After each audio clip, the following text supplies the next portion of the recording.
Ibihe byiza nshuti bakunzi ba Talk Rwanda, mwigwa natwe migano dukora umunsi ku munsi begaruka ku makuru na documentary mu ngeri zagiye zitandukanye. Nyuma yuko hari amakuru yiro avuga uko hari umusore wagonze mugenzi we akamugonga ku bushake, ndetse uwo musore akaza kwasiga ubuzima, urwego rw'igihugu rw'Igenzacyaha rwamaze gutangaza ko rwataye muri yombi Mugisha Gakuba David ukurikiranweho kugira mu kwica mugenzi we witwa Ngabo Eric Amugonze n'imodoka, nyuma yuko bari bavuye mu kabari bari kunyweramo kari mu mujyi wa Kigali mu karere ka Kicukiro. Bivuga ko Mugisha David na Ngabo Eric aba bombi bari abanyarwanda baba muri Leta Zunze Ubumwe za Amerika, ndetse abangaba bombi haba Mugisha David na Ngabo Eric bakaba bari mu Rwanda bari mu biruhuko. Bivuga ko ubwo bari i Kigali hari ibyo batumvikanyeho bishingiye ku mukobwa umwe muri bo akaba yaramuteretaga. Ivyo ngivyo byaje gukurura umwuka mubi hagati y'aba bombi haba Mugisha David ndetse na Ngabo Eric. Umwuka mubi wakomeje gututumbaga muri iki cyumweru ubwo bari kumwe mu kabari kamwe ko mu mujyi wa Kigali hamwe n'urundi rubyiruko rw'inshuti zabo, biza kurangira bashyamiranye bikomeye. Bamwe muri urwo rubyiruko bari kumwe nabo bavuze ko bamaze akanya aba bombi bashyamiranye, bigeraho Mugisha abwira Ngabo ko azamwica, ndetse aza no kwinjira mu modoka, nyuma aramugonga agwa hasi, asubira inyuma arongera aramugonga amuca hejuru, nuko ahasiga ubuzima uwitwa Ngabo Eric. Nyuma y'iryo ko ryari ribaye, Ngabo nigeze asohoka mu modoka, ahubwo yahise akomeza aragenda, bivuga ko yahise ajya kwishyikiriza inzego z'umutekano.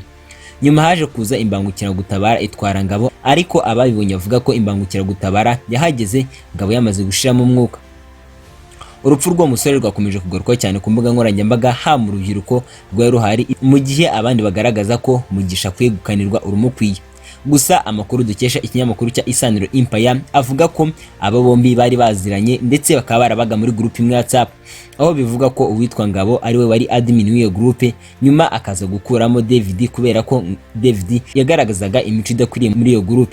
Biza kurangira David abwiye Ngabo ko amukuye muri group, ariko azongera agashaka umundi buryo agarukamo. David yongeye agaruka muri iyo groupe kuko iyo groupe ifite aba admin babiri. Umuvugizi w'urwego rw'igihugu rw'Ubugenzacyaha RIB Dr Murangira Bitsiri yahamije aya makuru avuga ko Mugisha David yataye muri yombi, aho akurikiranyweho kugira uruhare mu rupfu rwa Ngabo Eric. Umuvugizi w'urwego rw'igihugu rw'Ubugenzacyaha RIB Dr Murangira Bitsiri yagize ati: tariki ya 23 Mutarama 2026 RIB yafunze Mugisha David Gakuba, akaba akekwaho kugira uruhare mu rupfu rwa Ngabo Eric. Uregwa ni Mugisha David Gakuba, ubafungiye kuri sitasiyo ya RIB ya Kicukiro mu gihe iperereza rigikomeje.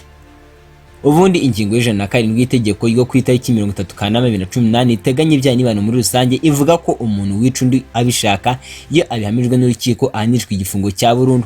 Icyaha n'ikimama azanishwa igifungo cya burundu. Nibyo reka mbwira ngo niba rugamura rageze kuri Talk Rwanda ugakora ibyo dukora, nakubwira ngo kora subscribe ubundi ujye ubana natwe imigano n'amakuru dukora umunsi ku munsi. Reka mbwira ngo ikigomba kumenya kandi ukazirikana nuko twifuriza kugira ibihe byiza.